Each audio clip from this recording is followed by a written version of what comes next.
Assalamualaikum warahmatullahi wabarakatuh. Eh, Hari ini Waalaikumsalam. kami dari kelompok 6 yaitu Intan Rizky Putri dan Siti Syifani Kusuma Ayu akan melaksanakan podcast manajemen keuangan publik dengan tema Aset Pertamina sebagai wilayah negara pada kasus kebakaran Depo Pelumpang. Di sini kami akan melakukan podcast dengan Bapak Bambang Setiono selaku dosen pengampu mata kuliah manajemen keuangan publik. Selamat siang Bapak, bagaimana kabarnya Pak? Selamat siang Intan. Baik, terima kasih. Selamat siang Siti, Sifani. Baik, langsung saja kita mulai dari prolog yang saya akan bacakan, yaitu Depo BBM Pelumpang tersebut merupakan depo yang dibangun pada tahun 1971 dan beroperasi pada tahun 1974. Bangunan berdiri di kawasan Pelumpang yang saat itu masih didominasi rawa-rawa. Jadi tidak ada yang menghalangi langkah Pertamina untuk membangun depo BBM di daerah tersebut. Direktur Utama PT Pertamina, Nike Widiawati bercerita pihaknya membeli tanah seluas 153 hektar dari perusahaan bernama PT Mastrako. Setelah itu, pada tahun 1976 dikeluarkanlah surat penetapan pemberian hak oleh Kementerian Dalam Negeri yang diperuntukkan untuk pembangunan instalasi minyak. Adapun pada tahun 2017, berdasarkan pendataan yang dilakukan Pertamina dan dibantu oleh Survei Indonesia, lokasi B, C, dan D sudah banyak dihuni oleh warga, di mana total warga yang tinggal di wilayah tersebut mencapai 34.700 orang dengan 234 kartu keluarga. Warga yang tinggal di daerah Dewa Pelumpang tidak memiliki izin mendirikan bangunan atau IMB. Setelah bertahun-tahun, mereka baru mendapatkan legitimasi pencatatan sipil dari negara usai Joko Widodo sebagai Gubernur DKI Jakarta pada saat itu. Pada tahun 2012, saat Joko menjadi Gubernur DKI Jakarta, warga setempat diberikan kartu tanda penduduk. Namun, setelah Jokowi digantikan oleh Basuki Cahayapurnama pada tahun 2016, Ahok sendiri pernah mewanti-wanti agar warga penduduk Tanah Merah segera pindah dikarenakan mereka tinggal di kawasan yang seharusnya menjadi zona aman dari Depo Pelumpang tersebut. Pada tahun 2021, Pemprov DKI menerbitkan izin mendirikan bangunan untuk membantu pengurusan layanan umum bagi warga yang sudah tercatat kependudukannya berdasarkan KTP yang diterbitkan di era Jokowi. IMB tersebut merupakan IMB kawasan yang mencakup 6 RW di 3 kelurahan. Usai kasus kebakaran Depo Pelumpang, rebutan lahan antara depo dan warga mencapai titik akhir, di mana pemerintah melalui BUMN akhirnya resmi menyatakan akan memindahkan depo yang telah berdiri hampir 50 tahun itu ke tanah milik Perindo di Kalibaru, Kecamatan Ciledug, Jakarta Utara. Baik, untuk pertanyaan pertama, yaitu lokasi depo ini kan berada di tanah sah milik PT Pertamina. Sebenarnya apakah Pertamina itu berhak menguasai kembali tanah di sekitar Pelumpang tersebut dan meminta warga untuk pindah dari tanah Pertamina yang mungkin dari tanah tersebut dapat dimanfaatkan misalnya untuk membangun fasilitas yang lebih bermanfaat bagi kepentingan kekayaan negara ya Pak. Terima kasih. Ya, baik. Jadi pertanyaannya, apakah Pertamina eh, eh, memiliki tanah tersebut? Kalau memang memiliki, eh, apakah bisa diambil? Karena ada warga di sana. Jadi definisi kekayaan, definisi aset itu adalah hak ya. Jadi sekarang definisi aset itu adalah hak yang untuk memperoleh future benefit. Jadi hak untuk memperoleh future benefit itu berarti namanya hak dia menguasai, jadi dikuasai itu kekayaannya. Nah, kalau kasusnya di Pelumpang terlihat bahwa Pertamina tidak menguasainya gitu. Di atas kertas mungkin ya, di atas kertas ada tulisan bahwa itu memiliki tanah sebidang seluas sekian hektar, tetapi faktanya tanah itu tidak tidak dikuasai oleh mereka gitu. Ada orang lain di sana, ada kehidupan di sana. Ya itu Anda bayangkan lah ya, di sana sudah ada perkampungan, coba bayangkan. Tanah yang dianggap milik sebuah perusahaan itu ada perkampungan. Kok bisa? Itu pertanyaannya kan. Kok bisa? Jadi kemungkinan besar nih tanah itu di, di apa diberikan gitu, kemudian tidak diatur, tidak dipagar ya, tidak dipagar, tidak dijaga. Kemudian kalau ada orang masuk tidak segera dikeluarkan, dibiarkan. Nah, sehingga akhirnya orang datangan hidup di sana, eh, punya anak cucu, bayangkan hidup di sana. Jadi apakah itu apa ya, peristiwa sosial itu berjalan begitu aja sendirinya tanpa politik? Nggak yakin saya. Nggak mungkin lah ada kehidupan itu tanpa politik. Nggak mungkin saya sih. Kehidupan sosial itu pasti berkait politik, berarti berkait ekonomi gitu kan.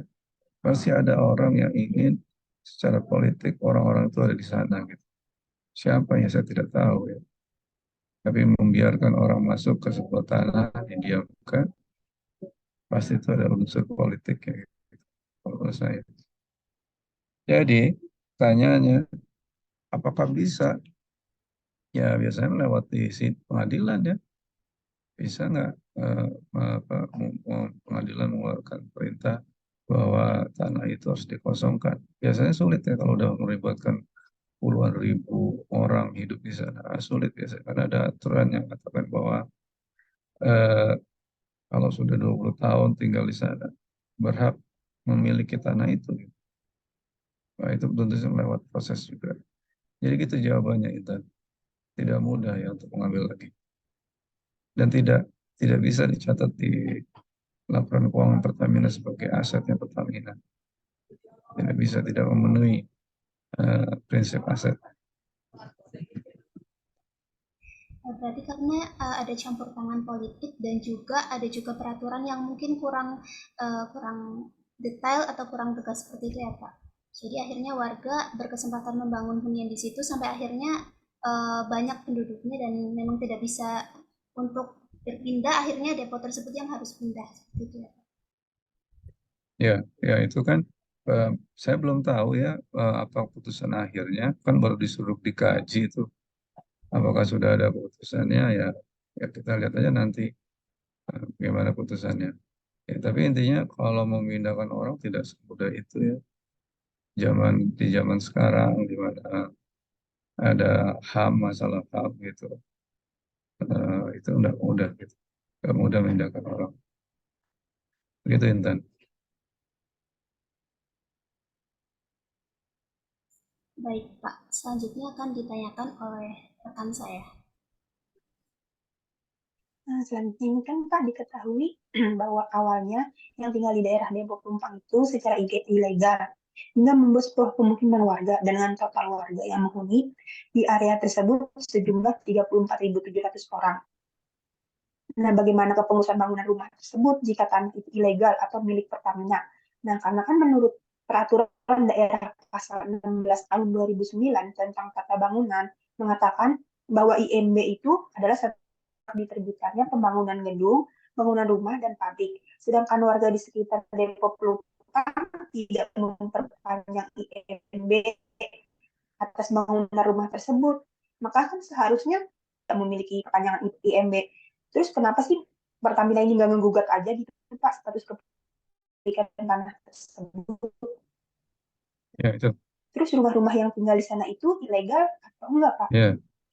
Jadi apa ya, orang yang tinggal di sana tanpa surat-surat, tanpa hak, pasti itu melanggar hukum. Kalau memang ada dia tinggal di tanah yang ada hak-hak dari orang lain gitu ya. Kalau ada seperti itu. Kalau orang datang tinggal di tempat yang ada milik orang lain, orang lainnya pasti marah dong ya, pasti akan mengusirnya gitu kan, nggak mungkin dibiarin. Nah, tentu saja biasanya orang kalau punya tanah tuh punya hak milik ya, ada ada surat-surat dari BPN ya. Nah, banyak kasus tanah di Indonesia tidak seperti itu, banyak tanah yang masih tanah girik atau tanah negara gitu ya. Kemudian banyak kasus juga duduk masuk ke sebuah wilayah yang tidak ada pemiliknya gitu, tidak ada kegiatannya. Jadi terjadilah kayak di Pelumpang ini. Sekarang ini di zamannya Presiden waktu Pak Jokowi jadi gubernur, mereka dikasih KTP itu supaya supaya mereka apa ya punya akses gitulah, mungkin RT segala macam kalau nggak salah ya. Eh, Intinya kalau punya akses pada fasilitas pemerintah. Di zaman Pak Anies dikasih IMB di kawasan ya, bukan bangunan bukan ya. Jadi jalan keluar untuk supaya dapat akses air bersih dan sebagainya. Nah, kalau pertanyaan lagi, apakah mereka itu ilegal? Ya, gimana dibilang ilegal tuh? Udah ada dapat KTP aja misalnya. Ya sudah diakui. Jadi bukan ilegal berarti ada persoalan tanah mereka di sana gitu. Nah, itu harus diselesaikan gitu melalui pengadilan. Gitu jawaban saya. Siti. Jadi ini bisa dibawa ke jalur hukum ya, Pak. Iya, jadi lewat hukum, lewat jalur penyelesaiannya. Baik, pertanyaan selanjutnya akan ditanyakan oleh Intan. Baik Pak, saya akan bertanya, setelah kasus kebakaran, kasus rebutan lahan ini kan akhirnya dimenangkan oleh warga. Tetapi berdasarkan rangkaian proses pengelolaan barang milik negara, aset X Pertamina yang telah ditetapkan sebagai BMN sesuai keputusan Menteri Keuangan nomor 92 garis miring KMK 06 garis miring 2008 tentang penetapan status aset X Pertamina sebagai barang milik negara, bukankah seharusnya tanah X Pertamina tersebut menjadi barang milik negara yang nantinya akan dikelola oleh DJKN ya Pak setelah depo Pelumpang itu dipindahkan? Namun Hmm. status tanah tersebut menjadi kekayaan negara atau setelah banyak dihuni oleh warga akhirnya dialihfungsikan sebagai pemukiman saja ya Pak? Dan apakah dari hal itu akan mempengaruhi kekayaan negara berupa penggunaan pemanfaatan tanah tersebut? Terima kasih Pak. Iya, jadi ada dua hal yang kamu bahas itu ya. Pertama, kalau misalnya perusahaan migas itu perusahaan minyak meninggalkan areal areal ininya, areal tambangnya gitu ya, areal tambang pertambangannya. Nah, ingat ya, areal ini hanya depo minyak ya, tempat nyimpan minyak ya, bukan bukan daerah eksplorasi minyak. Biasanya yang ditinggalkan untuk pemerintah itu daerah yang eksplorasi gitu ya, yang dia eksplor minyaknya, kemudian si perusahaan itu pergi setelah selesai eksplorasi atau gagal eksplorasi. Nah, dalam kasus ini biasanya yang hal seperti itu juga berlaku sama perusahaan swasta ya, bukan Pertamina. Pertamina itu kan negara gitu. Eh, eh, Ya mungkin berlaku juga untuk dikembalikan ke, saya belum clear soal itu ya. Tapi intinya eh, untuk kasus ini bukan daerah eksplorasi dan ini adalah tanah sengketa gitu. Di tanah sengketa tidak bisa dianggap sebagai tanahnya Pertamina gitu, sebagai aset Pertamina. Sampai ada kekuatan hukum yang tetap bilang ini adalah aset Pertamina. Jadi kalaupun ditinggalkan, mau di, kan bukan ditinggalkan kalau Pertamina ya, boleh dipindah gitu. Dan kayaknya kalau itu jadi tanah Pertamina pasti dibikin bikin apalah eh, bisnisnya Pertamina gitu pasti banyak bisa bikin gedung lah apa gitu begitu Intan. Jadi kalau saat ini sih nggak bisa dicatat sebagai aset Pertamina gitu. Dan kalau dia pergi dari sana nggak bisa juga jadi kekayaan negara seperti yang perusahaan-perusahaan swasta gitu kalau meninggalkan pertambangannya gitu nggak bisa juga. Ya, betul Pak. Mungkin juga Gitu. sesuai dengan CLK di milik PT Pertamina itu yang terakhir itu 2016 bahwa tanah daerah Pelumpang itu masih tanah sengketa. Dan memang Iya. di tahun 2017 selanjutnya sampai tahun 2022 ini catatan tersebut dihilangkan. Mungkin karena sengketa tersebut telah berakhir dan memang diperuntukkan bagi warga mungkin ya Pak. Ya, jadi kalau ya begitu juga bisa juga tuh kalau dihilangkan, apa artinya auditornya juga mengatakan bahwa BPK yang audit itu mengatakan bahwa ya memang bukan tanahnya mereka, gitu. Harusnya dikeluarkan tuh dari laporan dari aset mereka. Nah, itulah apa eh, pentingnya ya pelajarannya adalah bahwa banyak itu aset-aset negara yang diberikan kepada perusahaan gitu karena diberi apa ya dapatnya itu nggak bayar gitu ya, dapatnya nggak beli karena dari negara kan kasih gitu, kemudian nggak dirawat gitu, nggak dijaga, paling tidak dipagerin lah gitu. Magerin aja susah, diawasin susah, akhirnya ya gitu lah, masukin orang gitu ya Intan. Baik, Pak. Pertanyaan terakhir dari kami nih, Pak, yang cukup mengganjalkan. Efek dari kebakaran Depo Pelumpang ini menyebabkan korban meninggal dunia banyak 25 orang dan lebih dari 50 luka-luka.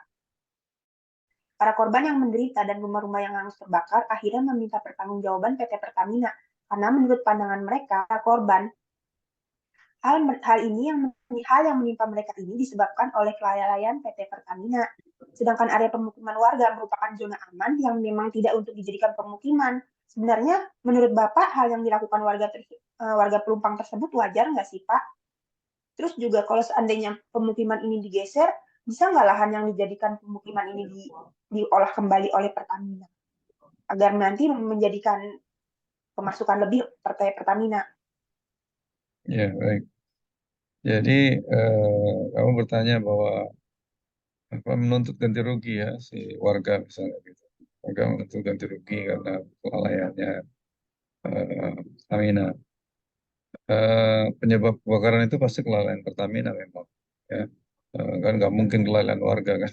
itu itu kegiatannya Pertamina, jadi karena perusahaan lalai ya warga bisa minta ganti rugi gitu, tapi apakah kemudian bisa berhak gitu karena itu bukan di situ harusnya warga. Nah itu mungkin perusahaan juga punya hak juga untuk menolak gitu kan. Nah, kamu ada di wilayah yang nggak boleh harusnya gitu.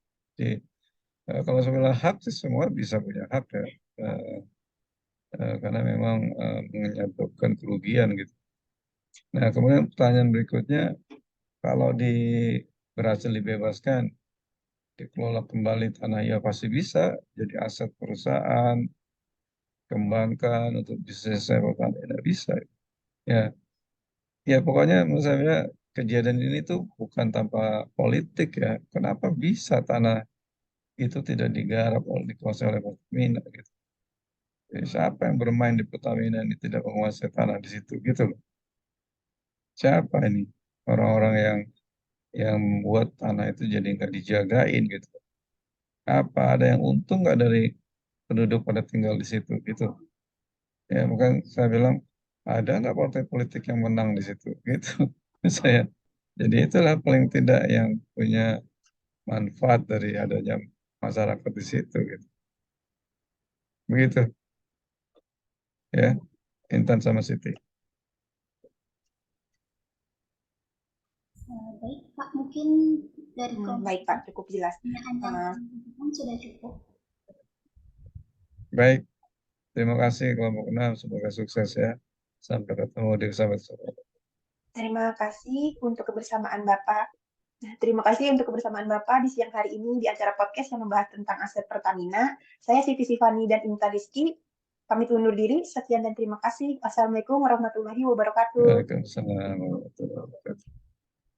Terima kasih, Pak. Sama-sama.